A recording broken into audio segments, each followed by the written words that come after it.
पैशानी कोर्टाच्या निर्णयाने मार्गदर्शन होईल आणि मला वाटतं की कमीत कमी या मार्गदर्शनानंतर 100 वर्ष कोणत्याही राजकीय पक्षाचा नेता अशा पद्धतीचे प्रश्न उपस्थित करणार नाही।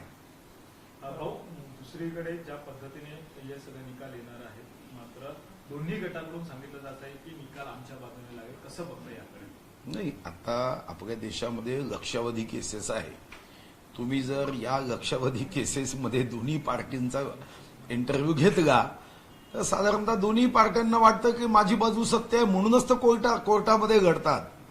कोर्टाला रामशास्त्री प्रभूने सारखा निर्णय करायचा असतो, सत्याच्या बाजूनी उभं राहायचं असतं आणि निर्णय हा न्याय्य बुद्धीनी व तर्कसंगत करणं ही आवश्यकता आहे।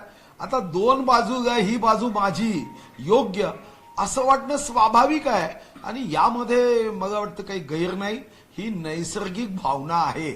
जगात जिथं कुठं कोर्टात केस असेल कोणीही त्यामध्ये अपीलार्थी असेल, फिर्यादी असेल आणि आरोपी असेल, दोघांनाही वाटतं की मीच बरोबर आहे म्हणून तर कोर्ट आहे, अन्यथा हजारो कोटी रुपयाचा खर्च कोर्टावर केलाच नसता। रवींद्र वायकर यांच्यावरती ईडीची छापेमारी जी आहे त्यांच्या विरुद्ध ठिकाणी पडलेली पाहायला मिळते, तर ठाकरे गटाकडून विविध नेत्यांच्या प्रतिक्रिया अशा येतात की जाणीव-बुजून केलं जात आहे। नाही, मला खरंच या गोष्टीचं आश्चर्य वाटतं। मी वनमंत्री म्हणून काम केल्यानंतर विधानसभेत जी वृक्ष अतिशय ईश्वरीय कार्य समजून आम्ही लावली त्याच्यावरही प्रश्नचिन्ह निर्माण केलं। उद्धवजींनी चौकशी सुरू केली, कधी रडायचं काम नाही। मी तर लेखी पत्र दिलं, 5 न्यायमूर्तीची समिती नेमली पाहिजे। खरं तर मला आश्चर्य वाटतं, काय चौकशी आत्ताच होत आहे का? माननीय मोदीजींची 9 तास सीबीआयनी चौकशी केली, अमित शहा साहेबांना तर जेलमध्ये टाकलं।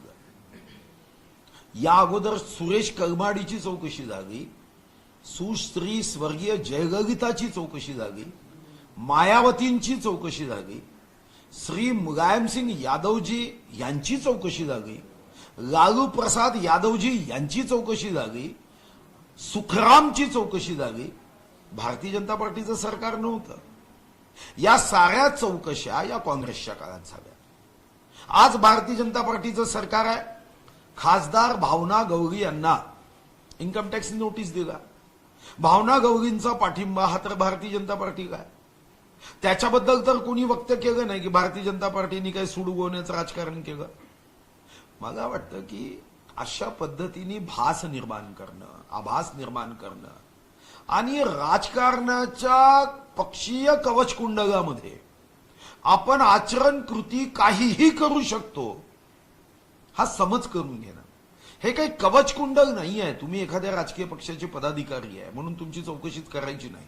जर तुम्ही कृती लोकशाही विरोधी केली असेल, संविधानाच्या चौकटीत न बसणारं काही असं कृत्य केलं असेल आणि हे कृत्य ईडी, सीबीआय किंवा तत्सम चौकशी समित्यांना वाटत असेल की याची चौकशी झाली पाहिजे, चौकशी म्हणजे काही गुन्हा साबित होत नाही, पण चौकशी करून जर त्याच्यामध्ये तुम्ही गुन्हेगार असाल तर फक्त कोणी कोणाच्या मांडीवर आहे, कोणी कोणाच्या डोक्यावर आहे, कोणी कोणाच्या जवळचा आहे, कोणी कोणाचा मित्र आहे, कोणी आमदार आहे, खासदार आहे, मंत्री आहे, माजी मंत्री आहे म्हणून त्याला सूट द्यायची का?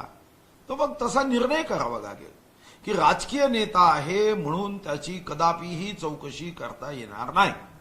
पण आपण तर देशात उलट केलंय। पंतप्रधान महोदय सुद्धा लोकपाल बिलामध्ये जेव्हा नव्हते, आता आपण लोकपाल बिलाच्या अंतर्गत आणले, म्हणजे आपण या देशामध्ये हा निर्णय केला की आता कोणत्याही पदावरचा नेता व्यक्ती असेल तर ते सुद्धा चौकशीस पात्र आहे। पंतप्रधान पद आणलं, अगोदर स्वर्गीय इंदिरा गांधी, स्वर्गीय पंडित जवाहरलाल नेहरू, स्वर्गीय राजीव गांधी हे असताना असा कायदाच नव्हता, म्हणजे पंतप्रधान महोदयांना सर्व सूट होती। आता तर कायदा केला की विश्वगौरव, युगपुरुष, देशनायक श्री प्रधानमंत्री नरेंद्र मोदीजींनी जरी चूक केली तर ते सुद्धा चौकशीसाठी पात्र आहे। अशा कायद्यात आपण तरतुदी केल्या आणि तेव्हा असं रडत बसायचं की आम्ही राजकारणात आहो म्हणून आमच्यावर काहीतरी गुन्हा होतो, आमच्याबद्दल चौकशी होते.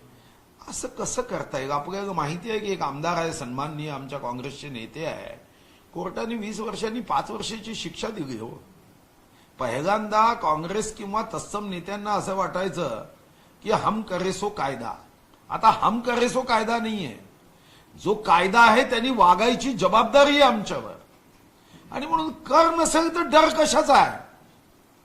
तुम्ही घाबरत यासाठी आहात की तुम्ही काहीतरी गडबड केली आहे आणि तुम्हाला वाटतं की यातून आपल्यापर्यंत काही घटना पोहोचू शकतात का, ही भीती ठेवू नका.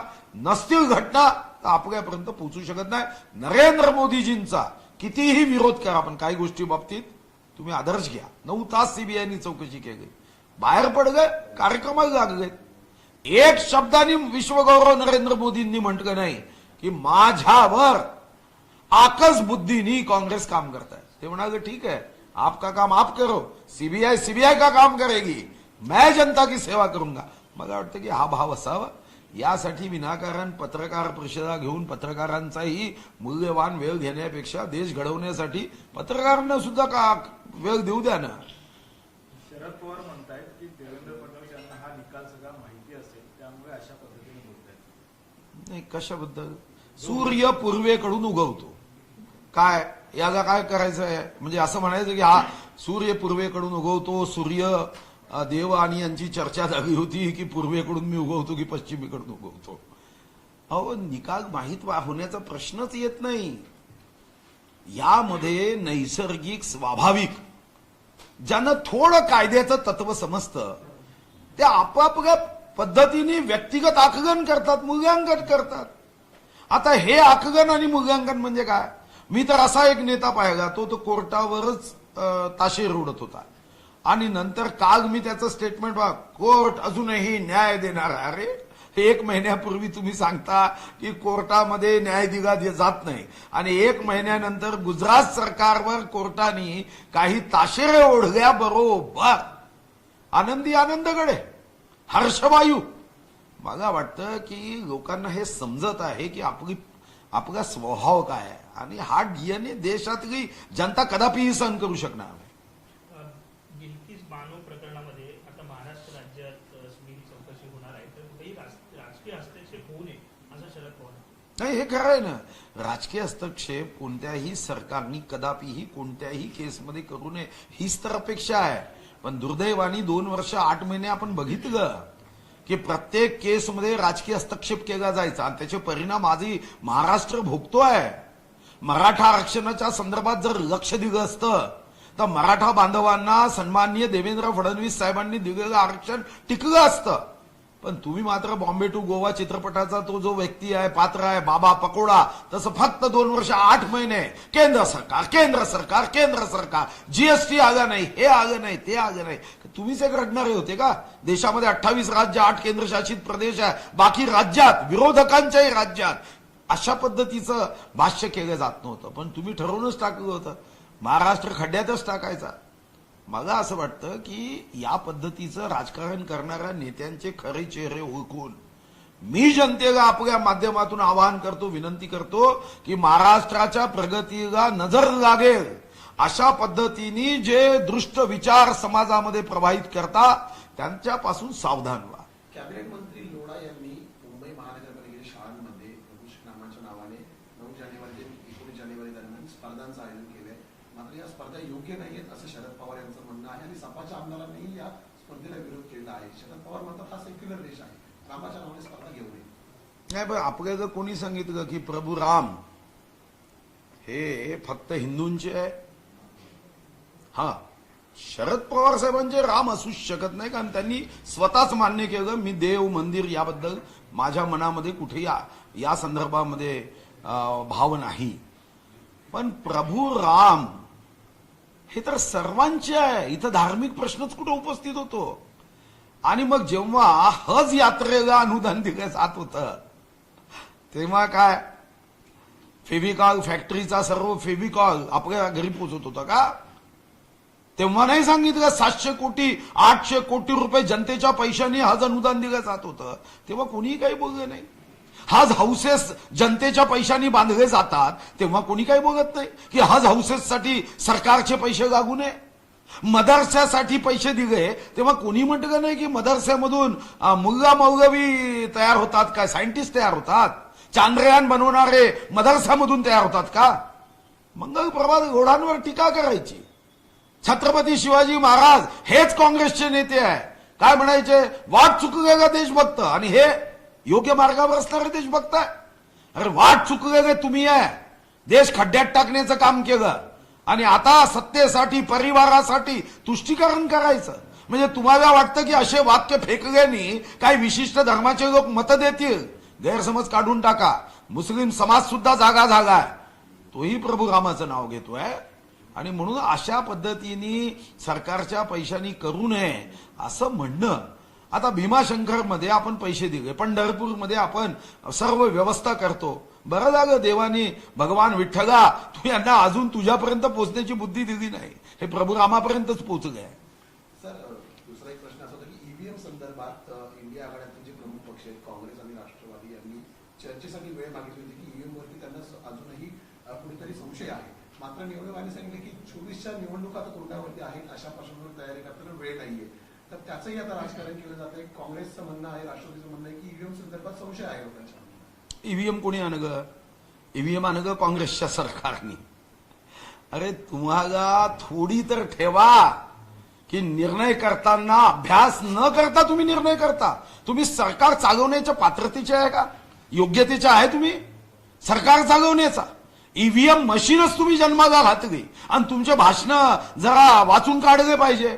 काय कौतुक, ईव्हीएम मशीन येत आहे, आम्ही आता प्रगतीच्या मार्गावर चाललो आहे, निवडणुकीच्या संदर्भात तेव्हा तुमचा भाव, आणि आता पराभव झाल्या बरोबर खापर कोणावर फोडायचं? ईव्हीएम मशीनवर. अरे खापर तर तुमच्यावर फोडलं पाहिजे की तुम्ही निर्णय करताना मग अभ्यास करून घेत नाही, तेव्हा तुमचा ब्रेन हॅक होतो, हा त्याचा अर्थ आहे. हे मान्य करा मग की आमचा ब्रेन हॅक होतो, आम्ही सरकार चालवताना बुद्धीचा उपयोग करत नाही, सरकार चालवताना योग्य निर्णय करण्याची आमची क्षमता नाही, आम्ही या देशाची माफी मागतो, एकदा जमिनीला दंडवत घाला. पराभव झाल्याबरोबर ईव्हीएम मशीनवर खापर फोडायचं. तुमच्याच राज्यात राजस्थानमध्ये सरकार कोणाचं होतं? मग काय झोपले होते? राजस्थानमध्ये ईव्हीएम मशीन हॅक होता. मग कुंभकर्णांनी म्हणायचं रिश्ते में हमारे बाप लगते. तेव्हा कर्नाटकमध्ये आम्ही हारलो, आमचं राज्य होतं. अरे जनतेबद्दल विश्वास तर करू नका. अशा पद्धतीने रडणं सोपी आहे, अपयशाची कारणं सांगणं सोपी आहे, पण जनतेच्या मनात भ्रम निर्माण करून 21व्या शतकामध्ये भारत आता $5 ट्रिलियन इकॉनॉमीचा संकल्प करतोय, जो आयुष्यात तुम्ही केला नाही. तुम्ही तर मिलो खाऊ घालणारे लोक आहात, तुम्ही 84 मध्ये दंगे घडवणारे लोक आहात. तुमच्याबद्दल जगामध्ये आता कोणाला आस्था राहिली नाही. सर, महाविकास आघाडीची बैठक आज दिल्लीमध्ये जागा वाटपात सुरू राहणार आहे, परंतु इथे राज्यामध्ये आम्ही पाहतोय कशा पद्धतीनं काँग्रेस आणि शिवसेनेमध्ये म्हणजे उद्धव गटामध्ये जुंपलेली आहे. प्रत्येक जण जो आहे हा एकमेकांच्या जागांवरती दावा करतो. त्याच्यावर आम्हाला काय भाष्य करायचं? बरं आहे ना, ईश्वर त्यांना अशाच पद्धतीची बुद्धी देव. जनतेनी अशा यांचा जर खेळ पाहिला की जागेसाठी, सत्तेसाठी, परिवारासाठी, देशाबद्दल कुठेही प्रेम नाही यांना. आणि म्हणून जागा सांगायचं आमचा हायकमांड खालती आहे, यांचा हायकमांड वरती आहे, याच्यातच यांचं आयुष्य चाललं आहे. यांनी मस्त भांडावं, खूप संघर्ष करावा आणि या सर्व वातावरणामध्ये देशाचा विजय व्हावा. सर, विधानसभा अध्यक्ष राहुल नार्वेकर आणि मुख्यमंत्री एकनाथ शिंदे यांच्या भेटीमागचं कारण आता पुढे येत आहे. रविवारी ही भेट होती ती बोलण्यासाठी होती. या बोलण्याचं निमित्त होतं की राहुल नार्वेकर यांच्या कुलाबा मतदारसंघामध्ये एका प्रकल्पामध्ये 100 कोटी रुपयांची अधिक तरतूद करावी लागणार होती, जी मुख्यमंत्र्यांनी मंजूर केली आणि त्याचा आभार मानण्यासाठी राहुल नार्वेकर गेले होते. मात्र आता उद्धव ठाकरे ती टीका करतात त्यांच्यावरती. काय असं संशय व्यक्त केला जातो एकंदरीत निकालावर? याच्यात काय अर्थ आहे का? आता मी लंडन गेलो तेव्हा महात्मा गांधींच्या जयंतीच्या निमित्ताने 2 ऑक्टोबरला देशाचे मुख्य न्यायाधीश चंद्रचूडजी आणि मी, आम्ही दोघेही एका कार्यक्रमात होतो. उद्या जर सुप्रीम कोर्टात आमच्या वन विभागाची कोणती केस असेल तर याचा अर्थ काय आमची भेट झाली म्हणजे आता सुप्रीम कोर्टामध्ये आमच्या बाजूने निकाल लागणार आहे असं काही असतं का हो? काय आपल्या शिक्षण पद्धतीमध्ये दोष आहे की शिक्षण दिल्यानंतरही असा आभास का निर्माण होतो हे आश्चर्यजनक आहे. अहो माझी भेट झाली मुख्य न्यायाधीश महोदयांशी म्हणजे याचा अर्थ असा होईल का की वन विभागाच्या आमच्या काही केसेस तिथं आहे म्हणजे त्या केसेसच्या माझ्या बाजूने निकाल लागेल असं कधी होतं का हो? काय आपण किती छोटे झाले आहो. काय राजकारणामध्ये आपण कोणता स्तर गाठतो आहे. आता उद्या शरद पवार साहेब आणि मोदी साहेबांची भेट झाल्याबरोबर उद्या असं म्हणायचं आता शरद पवार साहेब चालले भाजपमध्ये असं कधी होतं का हो? आपापल्या जागेवर प्रत्येक जण स्थिर आहे आपापल्या विचाराला बांधून आहे आणि आता लोकसभेत भेट होणारच आहे. मग असं म्हणू नका की शरद पवार साहेब आता चालले असं थोडी होतं.